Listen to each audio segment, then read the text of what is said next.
There comes a moment in the life of the overgiver when exhaustion is no longer something that can be hidden behind a smile. It doesn't arrive suddenly like a dramatic collapse. It arrives quietly through a growing heaviness in the chest, a dull ache in the spirit, a subtle resistance to giving what once flowed freely. The overgiver is often praised for being kind, understanding, selfless, and endlessly patient. But beneath that praise, there is usually a long history of learning that love must be earned through sacrifice, that worth is proven by how much one can endure for others, that being needed is safer than being known. The overgiver does not start by giving too much. They start by giving sincerely. They feel deeply, notice subtle emotional shifts in others, sense unspoken needs, and respond almost instinctively. Over time, this sensitivity becomes an identity.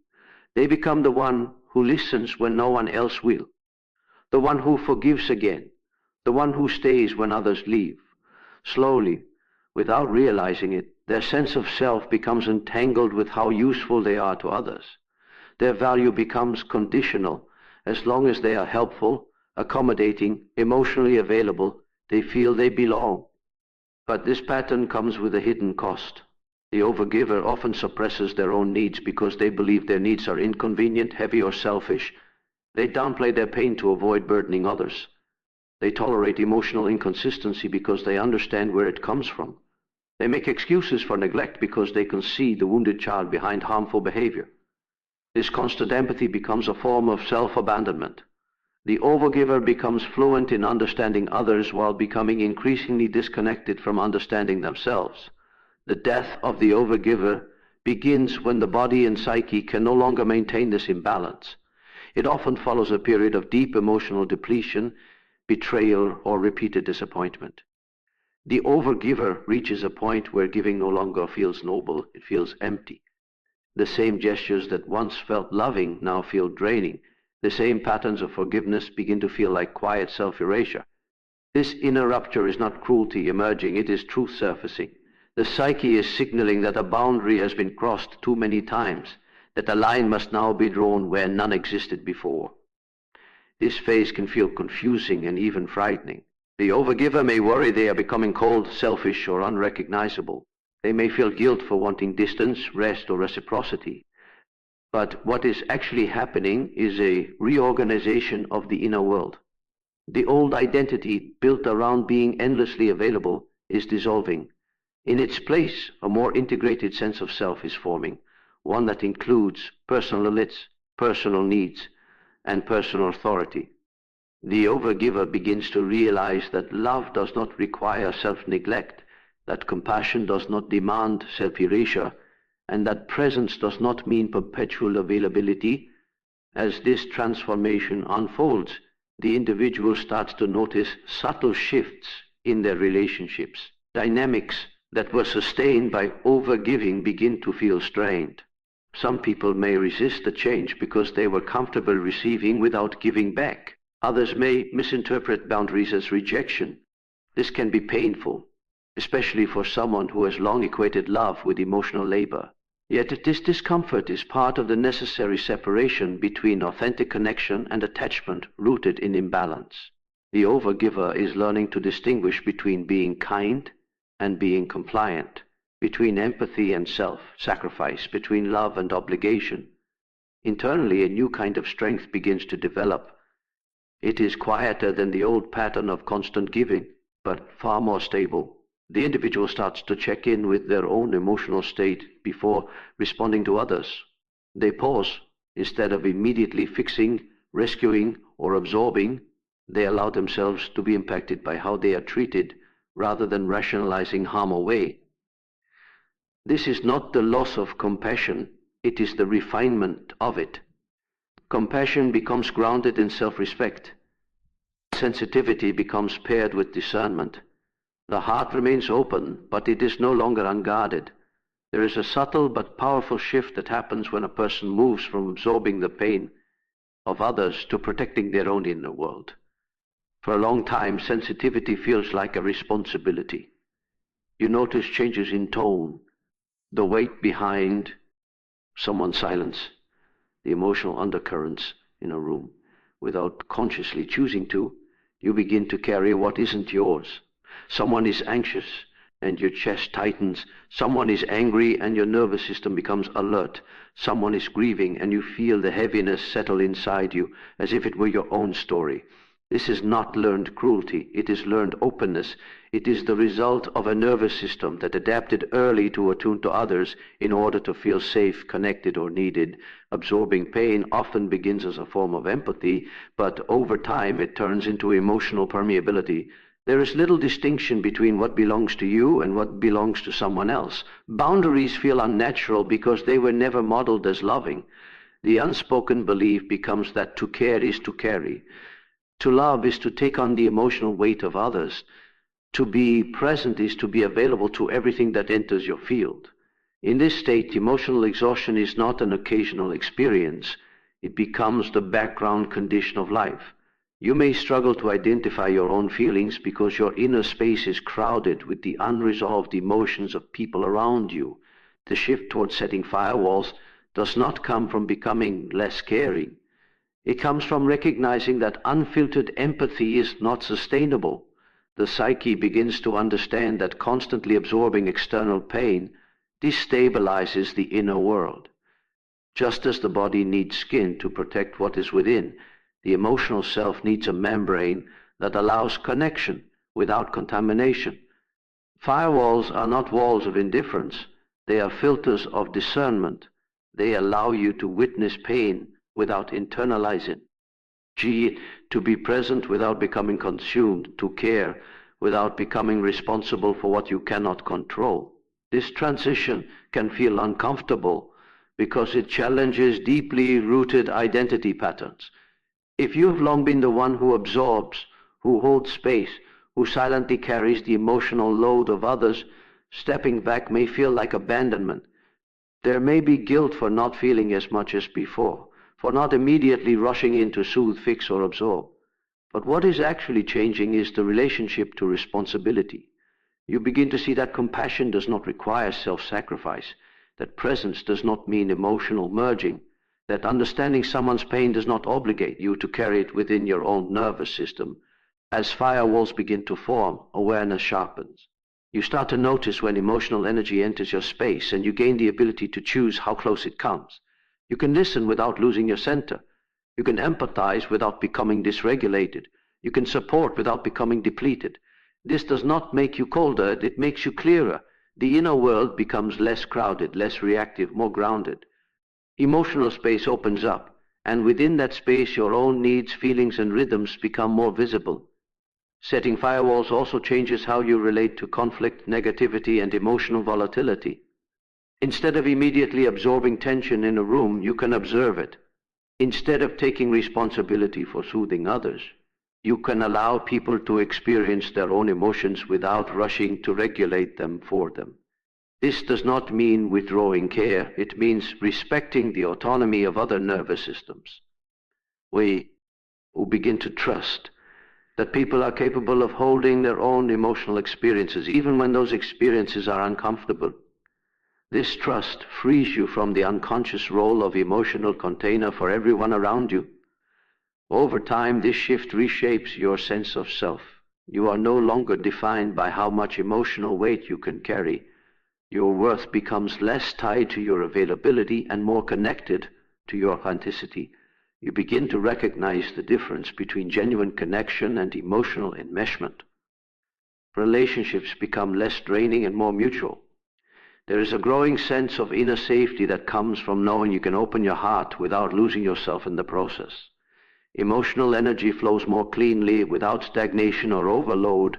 The nervous system learns a new pattern, one that allows sensitivity to exist alongside stability, openness to coexist with protection, and empathy to function within the structure of self-respect. For a long time, the parts of the self that carried anger, assertiveness, selfishness, and power were pushed into the background. They were labeled as dangerous, inappropriate, or unlovable. The sensitive individual learned early that being gentle, accommodating, and emotionally available was safer than being direct, confrontational, or strong. As a result, Qualities associated with force, refusal, and self-assertion were split off and hidden away. This inner division created a personality that appeared compassionate and calm on the surface, while a reservoir of unexpressed intensity accumulated beneath. The shadow is not inherently dark in a moral sense. It is simply the collection of traits that were not allowed to be consciously lived. In people who identify strongly with being kind, understanding, and empathic, the shadow often contains healthy aggression, the capacity to say no, the ability to disappoint others, and the instinct to protect oneself. Because these qualities were never integrated, they tended to emerge in distorted ways. Suppressed anger might leak out as passive aggression.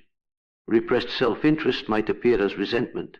Denied power might turn inward as self-criticism or collapse. The psyche does not erase its own traits, it stores them until they find expression, consciously or unconsciously. The birth of the shadow ally begins when a person becomes aware of this inner split. It often arises during periods of emotional awakening, burnout, or relational rupture. The individual realizes that being endlessly accommodating has not led to safety or fulfillment. They begin to notice patterns of being overlooked, taken for granted, or subtly dominated. This recognition is uncomfortable because it challenges the self-image of being purely gentle or purely good. It introduces a more complex truth, that goodness without strength becomes vulnerability to exploitation, and kindness without boundaries becomes a form of self-neglect. At first, encountering the shadow can feel threatening. The emotions that surface may be intense: anger at being mistreated, grief over years of self-silencing, frustration at personal passivity. There may be fear of becoming harsh or unrecognizable if these qualities are allowed into awareness. Yet this phase is not about becoming reactive or cruel. It is about reclaiming the full spectrum of human responses. The shadow ally is be on. When these previously rejected qualities are consciously invited into the personality and given a constructive role. When anger is integrated rather than suppressed, it becomes clarity about violation and a signal that a boundary is needed. When assertiveness is accepted, it becomes the capacity to speak truth without apology. When self-interest is acknowledged, it becomes self-respect rather than selfishness. The shadow ally does not override empathy, it protects it. It stands guard over the heart, ensuring that openness does not become exposure to harm. This inner ally provides weight and grounding to the personality, preventing it from being swept away by the emotional demands of others. As this integration unfolds, the individual's presence begins to change. There is a new solidity in how they occupy space. Their words become fewer but more precise. Their yes carries weight because it is no longer automatic, and their no carries clarity because it is no longer avoided. The inner conflict between being good and being strong starts to dissolve, replaced by a more unified sense of self. Compassion and firmness coexist. Sensitivity and power are no longer opposites. They become complementary forces within the same psyche. The birth of the shadow ally also reshapes relationships. Dynamics that were built on one-sided giving begin to shift. Some connections deepen because they become more honest and balanced. Others fall away because they depended on the individual remaining small, agreeable, or emotionally overextended. This can bring a sense of loss, but it also brings a clear recognition of which bonds are rooted in mutual respect rather than unconscious dependence. The individual becomes less available for emotional manipulation, not because they are close, but because they are internally aligned. Internally, there is a growing sense of wholeness. The psyche no longer needs to fragment itself into a socially acceptable persona and a hidden reservoir of denied traits. Energy that was previously spent on suppression becomes available for presence, creativity, and grounded connection. The individual feels more real to themselves, less split between who they appear to be and who they actually are. The shadow ally stands not as an enemy to the heart, but as its protector, ensuring that openness is supported by strength, that compassion is supported by discernment, and that love is supported by self-loyalty. Calm is often misunderstood as passivity, emotional detachment, or the absence of intensity. In a world that equates power with loudness, dominance, and visible control, calm can look like weakness to those who do not understand its depth. Yet true calm is not the lack of feeling. It is the presence of inner stability. It emerges not from avoiding life's pressures, but from learning how to remain internally anchored while moving through them. Calm is what develops when the nervous system no longer lives in a constant state of defense, when the psyche learns that it can experience tension without collapsing into reaction. For many, the early pattern of emotional life is shaped by reactivity. The body learns to anticipate conflict, abandonment, or emotional volatility, and it stays alert even in neutral situations. This hyper-attunement creates a sensitivity to external stimuli that feels like awareness, but is often a form of survival vigilance. In this state, power is associated with control, argument, emotional intensity, or the need to prove one's position. Calm feels unsafe because it resembles vulnerability, stillness, or the absence of readiness. The nervous system equates quiet with danger, and so the individual remains in motion, in explanation, in emotional effort. The cultivation of calm begins when this pattern is recognized. The individual notices how quickly their inner state shifts in response to external triggers. They begin to observe the impulse to defend, justify, or fix. Instead of immediately acting on these impulses, they allow a pause. This pause is not suppression, it is choice. In that space, a new relationship with power begins to form. Power is no longer experienced as the ability to dominate or react, but as the capacity to remain centered in the midst of intensity. The individual learns that not every emotional wave requires immediate engagement, and not every provocation requires a response. As calm deepens, the quality of attention changes.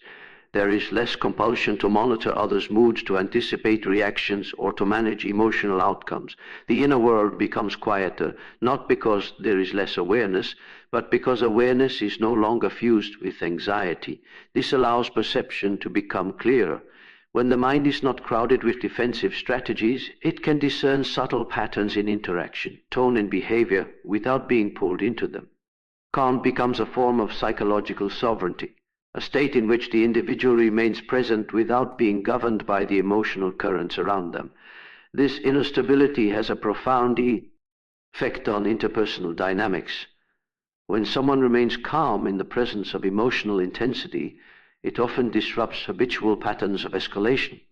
Calm does not mirror chaos, it reflects grounding. This can be unsettling to those who rely on emotional volatility to feel powerful or seen. Yet it also creates a different field of interaction, one in which clarity can emerge without force. The individual's presence begins to carry a quiet authority. They do not need to raise their voice, intensify their emotions, or assert dominance to be taken seriously. Their groundedness communicates that they are not easily destabilized. Internally, calm reshapes the relationship to self-worth. When the nervous system is less reactive, there is less need for external validation to regulate inner states. Approval, attention, and reassurance lose some of their urgency. The individual becomes more self-referenced, not in a narcissistic sense, but in a stabilizing one. Their sense of worth is less dependent on emotional outcomes in relationships. This reduces the tendency to over-explain, overgive, or overperform in order to secure connection. Calm allows the individual to be present without performing emotional labor for acceptance. Over time, calm becomes integrated into the personality as a form of strength. It does not eliminate emotion, but it changes how emotion is held. Feelings arise, are acknowledged, and are allowed to move through without overwhelming the system. Anger can be felt without becoming destructive. Sadness can be experienced without becoming immobilizing. Joy can be enjoyed without becoming grasping. This emotional regulation is not rigid control. It is fluid contact. in ment. The individual learns to hold intensity without being consumed by it. This state of calm power is often misinterpreted by others. Some may perceive it as emotional distance or indifference. In reality, it is a result of deep internal work. It reflects a nervous system that has learned to feel without flooding, to care without merging, and to remain present without losing itself. Calm becomes a silent signal of self-trust. It communicates that the individual can face complexity without fragmentation, that they are not ruled by every emotional fluctuation, and that their center of gravity resides within rather than in the reactions of the world around them. To be dangerous in a good way does not mean to become aggressive, cruel, or domineering. It means to become internally anchored in such a way that unconscious dynamics can no longer easily move you, use you, or override your inner authority. This form of danger is not expressed through force, but through clarity. It is the kind of presence that quietly disrupts unhealthy patterns simply by no longer participating in them. When someone becomes dangerous in this way, they are no longer predictable to those who relied on their compliance, emotional availability, or self-sacrificing nature. For a long time, the individual who is sensitive, empathic, and understanding often plays a stabilizing role in relational systems, absorb tension, smooth over conflict, and carry emotional weight that does not belong to them. This creates an environment in which others do not have to fully confront their own behavior, because the empathic person unconsciously compensates for imbalance. Becoming dangerous in a good way, begins when this compensation stops. The individual no longer rushes to fix what others break emotionally. They no longer soften every truth to preserve comfort. They begin to allow natural consequences to exist in relational space. This shift can feel radical because it alters the emotional economy of relationships. Where there was once overfunctioning, there is now presence without rescue. Where there was once excessive explanation, there is now quiet discernment. The individual does not withdraw care, but they withdraw over responsibility. This creates a subtle form of danger to dysfunctional dynamics, because those dynamics depend on someone else carrying the emotional labor. Without that support, patterns of manipulation, avoidance, or emotional dependency become visible. The individual becomes dangerous to illusion, not by exposing it aggressively, but by refusing to uphold it. Internally, becoming dangerous in a good way involves reclaiming personal authority. This authority is not authoritarian, it is grounded. The individual begins to trust their perceptions, even when those perceptions disrupt harmony. They no longer override their discomfort for the sake of being liked. They recognize when their boundaries are being crossed and respond with measured firmness rather than emotional collapse.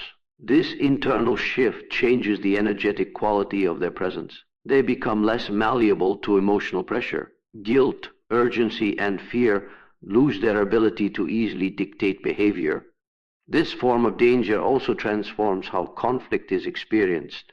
Instead of escalating or avoiding, the individual can remain centered with intention.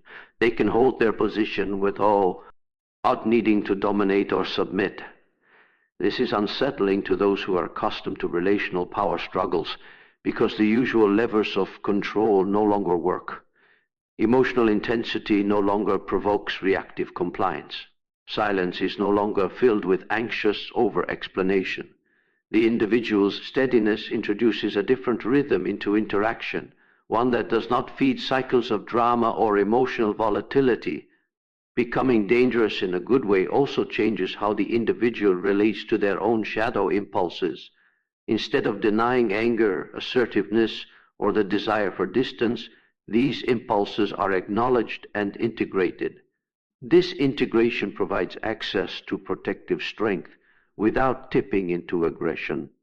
The individual can say no without hostility, can step back without guilt, and can disengage without needing to justify every decision. This capacity to withdraw consent from unhealthy dynamics is a form of quiet power. It signals that the individual is no longer available for relational patterns that require self-betrayal. Over time, this state reshapes identity. The person is no longer defined primarily by how much they give, soothe, or accommodate. They are defined by how truthfully they inhabit themselves. This self-alignment naturally filters relationships. Connections that were maintained by emotional overextension begin to fade. Relationships that can meet the individual in mutual respect tend to deepen. The individual becomes dangerous to superficial bonds because they no longer perform emotional roles to sustain them. Their authenticity destabilizes connections that were built on imbalance, projection, or unconscious need. This form of danger is ultimately restorative. It restores integrity to the individual's inner world. It restores balance to relational dynamics by removing hidden compensations. It restores dignity to the capacity to feel deeply without being used as an emotional resource. The individual does not seek to intimidate or overpower others. Their danger lies in their refusal to abandon themselves for the sake of comfort, harmony, or attachment. Their presence carries a quiet finality. What is unhealthy cannot attach. What is manipulative cannot take root, and what is incongruent cannot remain unseen.